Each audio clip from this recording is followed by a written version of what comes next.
Hello, everyone. Welcome back to Huskers in Enemy Territory. Today, we're going to talk about the Michigan State Spartans. Overall, the 2020 campaign was a little disappointing for the Michigan State Spartans, considering they went 2-5 in the Big Ten, and they did have a few bright spots. Last year, the Spartans beat Michigan 27-24, and eventual West winning Northwestern 29-20, but lost to Rutgers, Iowa, Indiana, Ohio State, and Penn State. Which Penn State kind of pooped the season away too. They went 4-5, I believe, last year. So some hard losses, especially Penn State and Rutgers. But now let's transition to some of the strengths that Michigan State has as a team. Jaden Reed is a difference maker on offense, super quick and shifty. Jalen Naylor has the speed to burn and will be a great opposite of Reed. Transfer running back Kenneth Walker III comes into East Lansing with having rushed for over 1,158 yards and 20 touchdowns in 2 seasons. Also, the defensive line looks primed for a huge bounce back, considering 3 out of the 4 linemen are returning starters. Now, if you're enjoying the content, consider a like and comment how do you feel or think the Spartans season will go this year. Also, consider a subscription. It's free and helps grow the channel. Now back to the Spartans' weaknesses now. Who will be throwing the ball? Will it be Peyton Thorne or will it be Temple transfer Anthony Russo, who actually had 26 starts under his belt? So you wonder who they'll be starting at quarterback.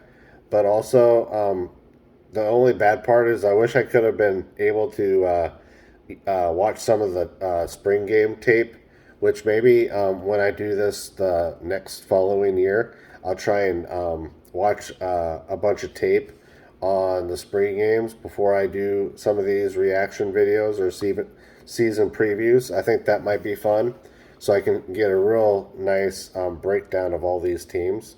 But yeah, so like I said, who will be the quarterback, right? Even though the offensive line returns starters on the offensive line, I don't know why I repeated that, but I did. It will be considered one of the weakest in the Big Ten, according to a couple sources that I've read from. Also, the Spartans need to get a number of defensive transfers prepared to play immediately, especially Duke transfer Drew Jordan. He transferred in last year from Duke, so we'll have to see how that turns out. Let's see, he plays Drew Jordan.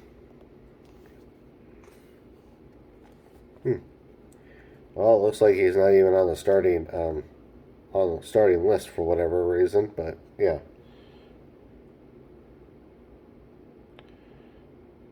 Whatever. Yeah. So I was just trying to do a little research on the fly. Let's see here. Also, back to back. Also the. Let's see. Sorry.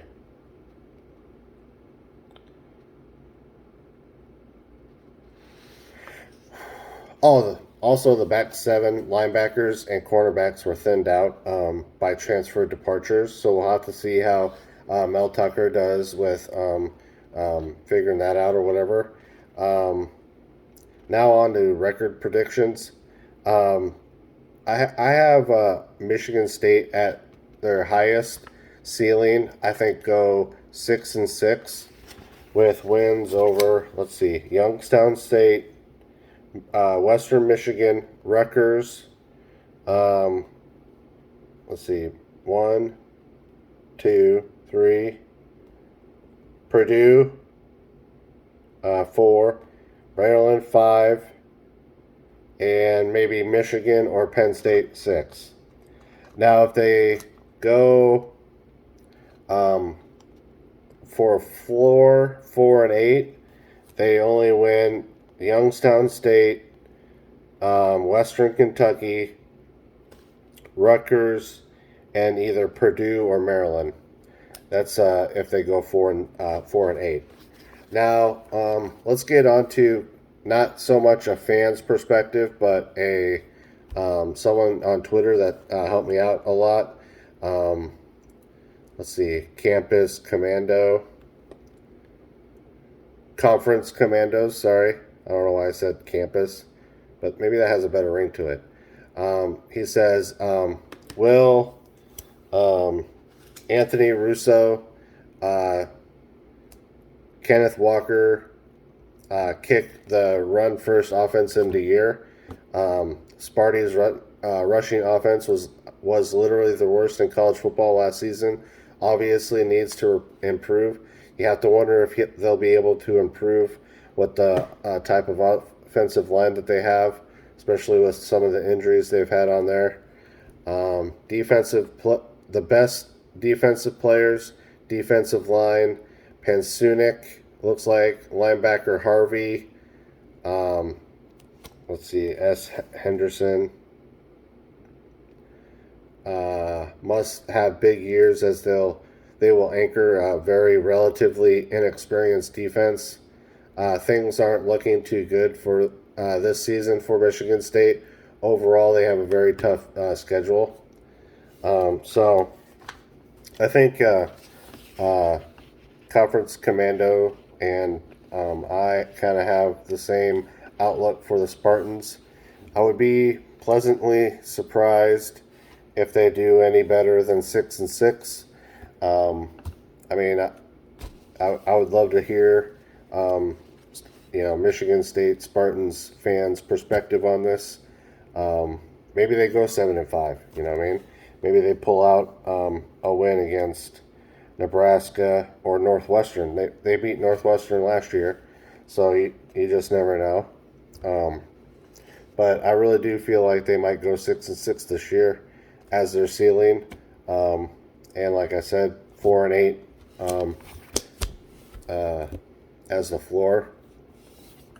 It'll be also interesting to see how my predictions wind up. I'll have to go back and kind of look at what happens at the end of the season and see how far off I am or how close I am on my predictions for the year, and hold me to it. You know what I mean? Like, call me out on here. Thank you for watching, and next Monday, I'm not sure who I'll do. Maybe Maryland. I have Maryland left. Let's see. I think I need to do Wisconsin still, maybe. And I definitely need to do Iowa and Nebraska. So we'll see who we do on Monday. I'll probably run a poll on Twitter just to let you guys know. And again, thank you for watching. And as always, this will be the end of the video. Go Big Red. Thank you.